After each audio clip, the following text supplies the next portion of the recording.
Hey everyone, we're out here today in eastern Wisconsin for some agronomy and dairy agronomy training. And with us today we've got Kelly Herbick, our field agronomist, and myself, Lance Kuehl, Pioneer product agronomist. Now, as you look across the geography, Kelly, one of the things I'm running into quite often is a lot of crusting issues, and I'm seeing, now I know we're in a cornfield here today, but I'm seeing a lot of reduced stands in our soybean fields.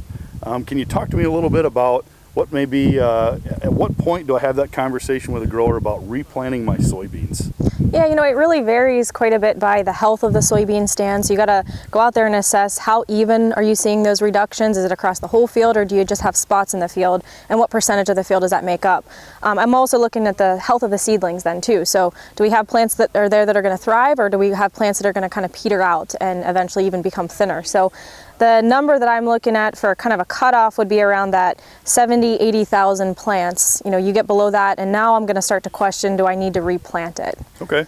So if my original planting stand was 140,000, and all of a sudden I'm doing stand counts, and I'm pretty consistently seeing a stand count across my field at about 60,000, that should be the point that triggers me to say, you know what, it's time to do a replant. That's fair. And it does vary, you know, by soil type. If you've got a heavier soil, your heavier soils are going to hold more moisture. It could maybe handle that lower population better than a lighter, sandier soil where you're going to get drought stress. That makes a lot of sense to me. Okay. Yep. Now, if I'm going to do a replant and I want to switch out products, a lot of what I've been planting, or a lot of what I've seen, a lot of 2.0 maturity beans. If I'm going to replant in that field, should I work up the whole field, dig the whole field up, and then replant completely, or should I interseed into the field? So that's, you know, sometimes a personal decision. I guess me personally, I'm not a big fan of interplanting. I think you tend to waste your money on the seed that's going to go in there. You don't see a great yield increase associated with that interplanting, and it can affect your moistures. If you're going to do it, you want to try to match up the maturity a little bit. So you would maybe consider going down. We're now 3-week delay, right? About a 3-week delay. Sure. So you'd want to consider going down to about a half a maturity group to kind of match it up. So if you have a 2.0 in there, go to like a 1.5. So I wouldn't go back if I started with a 2.0. I wouldn't go back with a 2.0. I'd actually decrease my maturity. Right, because that 2.0 is going to probably end up with a week delay at this point, a 3-week delay in planting, a week delay in maturity, you know, at the end of the season. So you get some moisture variability there. Okay, so at harvest they're gonna end up closer in maturity. So when I'm combining, okay, that makes a lot of sense. That makes a lot of sense. Okay, what about populations when I replant? Should I be increasing my populations when in a replant scenario? I've heard people talk differently about that, and if I should, by how much? So I think for a replant scenario, you know, we're in a delayed situation. You're going to have less day length to capture before we get to that summer solstice where the beans are going to start to become reproductive. So in that case, you tend to want to maybe crowd the beans a little bit, increase your population so that you get more plant-to-plant competition, try to get them up so that you get those nodes off the ground. If you go with a lower, you know, you drop 140 to start, you come back and drop 140, you may end up with pods that set, you know, a little closer to the ground. Even though you've got the ideal soil conditions, you need that vegetative growth to get that pod site up off the soil surface. God, that makes a lot of sense. A little taller plant, I got more nodes, I got more flowering points, potential for more yield. Right, that makes a lot of sense. Okay. Yeah.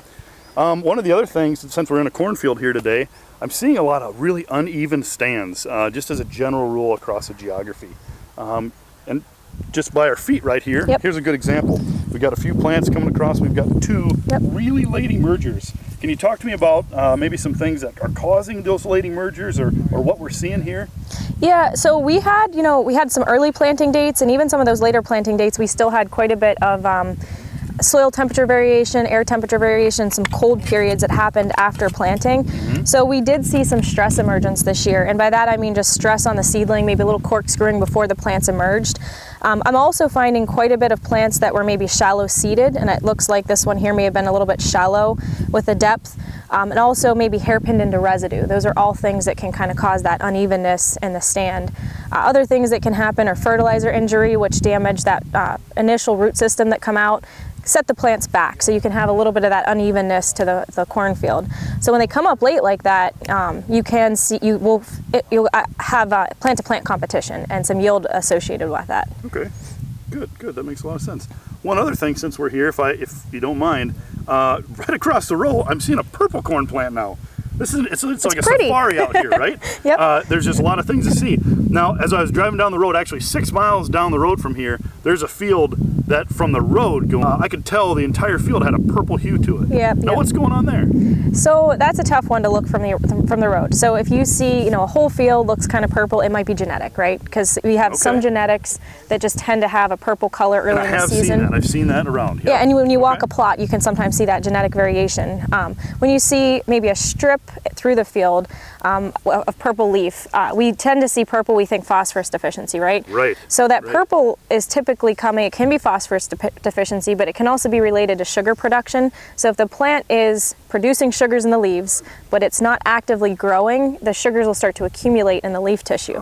So what are reasons that the plant wouldn't be actively growing? Could it be compaction, right? Or we have soil crusting in a lot of areas where we have maybe some anaerobic conditions right around that root zone, or the root can't really thrive. That's going to slow down plant metabolism. It's going to slow down the plant's ability to respire and grow, and that's where you can end up with that purpling. And I'm seeing a lot of it as well through western Wisconsin into Minnesota. Sure. Well, that makes a lot of sense. Well, I appreciate the insight today about corn and soybeans, and we're looking forward to learning more out here at our agronomy and dairy agronomy training out here in eastern Wisconsin. Thanks, Kelly. Thanks, Lance.